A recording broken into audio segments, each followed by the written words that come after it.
Hello darlings, ಇವತ್ತು ಬೆಳಗ್ಗೆ 6 ಗಂಟೆಗೆ ಅವ್ರು ಶೃಂಗಾರ ಮಾಡ್ಕೊತಾರೋ ಇಲ್ವೋ ಗೊತ್ತಿಲ್ಲ, ಬಟ್ ಅವ್ರ ಗಾಡಿಗಳಿಗೆ ಮಾತ್ರ ಮಸ್ತಾಗಿ ಶೃಂಗಾರ ಮಾಡಿರ್ತಾರೆ. ನಮ್ಮ ಅಂಕಲ್ ಏನೋ ಇಂಪಾರ್ಟೆಂಟ್ ಕೆಲಸ ಇದೆ ಬಾ ಬೆಂಗಳೂರು ಹೋಗಿ ಬರೋಣ ಅಂದರು. ಅದನ್ನು ಮುಗಿಸ್ಕೊಳೋ ಅಷ್ಟರಲ್ಲಿ ಟೈಮ್ ಹೋಗಿದ್ದೇ ಗೊತ್ತಾಗಿಲ್ಲ. ಟೈಮ್ ಜಾಸ್ತಿ ಆಗಿತ್ತು, ತುಂಬ ಹೊಟ್ಟೆ ಹಸಿತಾ ಇತ್ತು. ಆಗ ನಮಗೆ ನೆನಪಾಗಿದ್ದೆ ರಾಜ್. ಒಂದು ಬಿರಿಯಾನಿ ಜೊತೆ ಕಬಾಬು, ತಲೆ ಮಾಂಸ ತಿನ್ಕೊಂಡು ಮನೆಗೆ ಬಂದೆ. ಅಮ್ಮ ಇದ್ಕೊಂಡು ಒಂದು ಫಂಕ್ಷನ್ ಇದೆ ಹೋಗಬೇಕು ಅಂದರು. ಹೋಗೋ ದಾರಿಲೇ ಏನು ಹೊಡೆದ್ರಿ ಸರ್ ನೀವು ಗಾಡಿ, ಅಬ್ಬಬ್ಬಬ್ಬಬ್ಬ ಮಸ್ತಾಗಿ ಹೊಡೆದ್ರಿ ಮಾತ್ರ. ಅಮ್ಮ ಕರ್ಕೊಂಡೋಗಿದ್ದು ನಾನ್ ವೆಜ್ ಫಂಕ್ಷನ್ಗೆ ಅಂತ ನಂಗೆ ಗೊತ್ತಿರಲಿಲ್ಲ, ಆದರೆ ಊಟ ಮಾತ್ರ ಚೆನ್ನಾಗಿ ಮಾಡಿದರು. ನಾಗೇಶ್ ಕೇಟ್ರಿಂಗ್ ಅಂತ.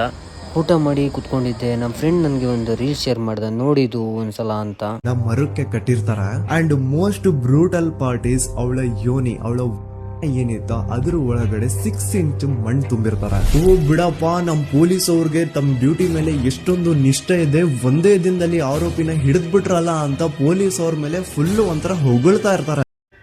ದುಡ್ಡಿದ್ರೆ ಪವರ್ ಇದ್ರೆ ಏನು ಬೇಕಾದರೂ ಮಾಡ್ಬೋದು ಅನ್ನೋದು ಮತ್ತೆ ಪ್ರೂವ್ ಆಗೋಯ್ತು. ನನಗೆ ಈ ವಿಡಿಯೋ ನನಗೆ ಗೊತ್ತಿರಲಿಲ್ಲ. ಫಸ್ಟ್ ಆಫ್ ಆಲು ನಾನು ಈ ವಿಡಿಯೋ ನೋಡಿದ್ಮೇಲೆ ನನಗಂತೂ ಮೈ ಜುಮ್ ಅನಿಸ್ಬಿಡ್ತು.